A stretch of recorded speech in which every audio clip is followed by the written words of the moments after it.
नमस्कार. आपण पाहत आहात तुळजाई एक्सप्रेस. तुळजाई एक्सप्रेसमध्ये आपलं सगळ्यांचं सहर्ष स्वागत. लहुजी शक्तीसेना जिल्हाध्यक्ष सोलापूर यांची पत्रकार परिषद तुळजापूर येथे पार पडली. या पत्रकार परिषदेस बहुसंख्येने युवक कार्यकर्ते बांधव उपस्थित होते. या पत्रकार परिषदेत त्यांनी राजकीय दृष्टिकोनातून झालेल्या अन्यायाविरोधात गंभीर आरोप केले आहेत. कचरू मल्हारी सकट राहणार काटगाव यांना धाराशिव, लातूर आणि सोलापूर या 3 जिल्ह्यातून 2 वर्षासाठी हद्दपार करण्यात आलेली आहे.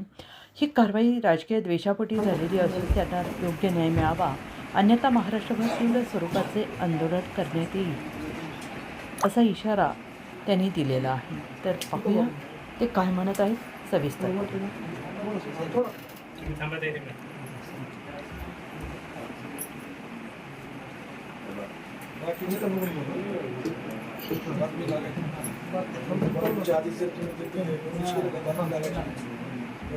मला सांगा नेमकं काय प्रकरण आहे, काय तुमची भूमिका आहे? तुम्ही आता सगळे मातंग समाजाचे लोक एवढे एकत्र आले. गेल्या 2 ते 3 महिन्यापासून ह्या ठिकाणी शहापूर जिल्हा परिषद गट SC पडला असताना त्या ठिकाणी आम्ही उमेदवारी मागितली होती, परंतु ह्या भाजपच्या लोकांनी आम्हाला उमेदवारी नाकारली आणि नाकारल्यानंतर आम्ही उद्धव बाळासाहेब ठाकरे गटाकडून आम्ही उमेदवारी मिळवली आणि उमेदवारी मिळवून त्या ठिकाणी आम्ही निवडणूक लढलीच आहे. आणि लढत असताना आम्हाला उमेदवारी मिळाल्याच्या नंतरनं त्या ठिकाणी ह्या लोकांनी की ह्या माणसाला आमच्या विरोधामध्ये उभारू नये म्हणून त्या ठिकाणी षडयंत्र असलं आणि त्यांना पूर्वीच्या 2016च्या अगोदरच्या केसेस काढून ह्या ठिकाणी तडीपारची ऑर्डर काढण्यात आली.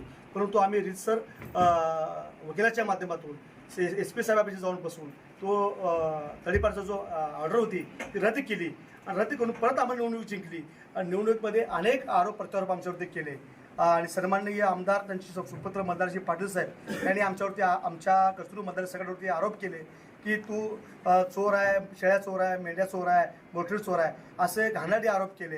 या ठिकाणी हे आरोप सत्य नसून या ठिकाणी आमचा आरोप करून आमच्यावर कुठं तर मानहानी करण्याचा प्रयत्न या ठिकाणी केलेला आहे.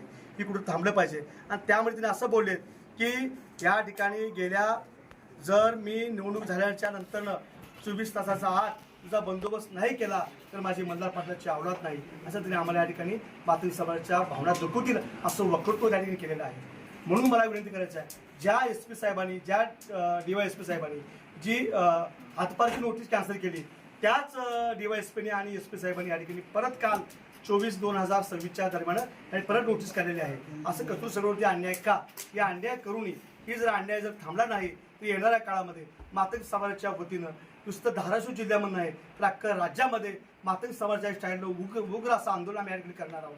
असं मला पोलीस प्रशासनाला विनंती करायची आहे की तुम्ही ह्या धाराशिव जिल्ह्यामध्ये 52 लोकांची यादी असताना त्यामध्ये 12 लोकांची तडीपार ऑर्डर झाली, परंतु 12 लोकांचे तडीपार ऑर्डर असताना तुम्ही त्यातली फक्त एकच कचरू मल्हारी सगट या व्यक्तीला तडीपारची ऑर्डर काढलेली आहे.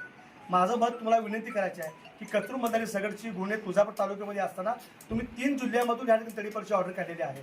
जर 3 जिल्ह्याच्या बाहेर जर कचरू सगट राहत असेल आणि जर त्या ठिकाणी जर त्यांच्या जीवाला जर बरे वाईट होत असेल तर त्या गोष्टीला जबाबदार कोण असं मला तुम्हाला विनंती करायचं आहे. तर ह्या कचरू सगटच्या जीवाला काय बरे वाईट झालं ते संपूर्ण जबाबदारी या राज्याची भाजपाची यंत्रणा असेल आणि पोलीस प्रश्न असेल पुढे तुम्ही ठणकावून सांगतो. कचरू सगळ्याला टार्गेट करण्याचा काय उद्देश वाटतो? कशासाठी चाललं? हिने उद्धव बाळासाहेब ठाकरे गटाच्या माध्यमातून उमेदवारी मिळवली. तू आमच्या विरोधामध्ये का थांबला? आमच्या विरोधामध्ये तू थांबू नको.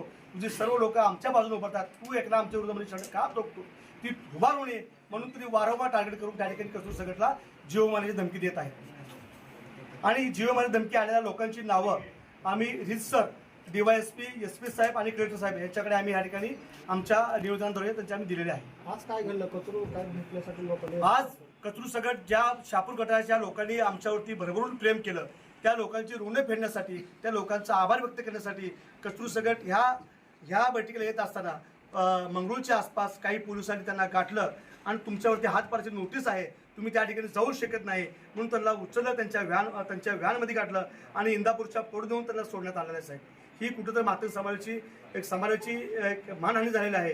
ही घटना कुठं थांबावी आणि मातंग समाजाला योग्य ती न्याय देण्याचं काम तुम्ही या ठिकाणी करावं असं विनंती करतोय. पुढील भूमिका काय असणार तुमची? या ठिकाणी जर ह्या 2 ते 3 दिवसामध्ये जर कचरू सगटची जर हातपार नोटीस जर कॅन्सल नाही झाली तर मातंग समाज आपल्या स्टाईलनं हलगी आंदोलन असेल, पोतराज आंदोलन असेल आणि नग्न आंदोलन असेल या ठिकाणी तुळजापूर तालुक्यामध्ये एक हैदोस घालण्याचा प्रयत्न आम्ही या ठिकाणी करणार आहोत. या ठिकाणी विनंती करतो.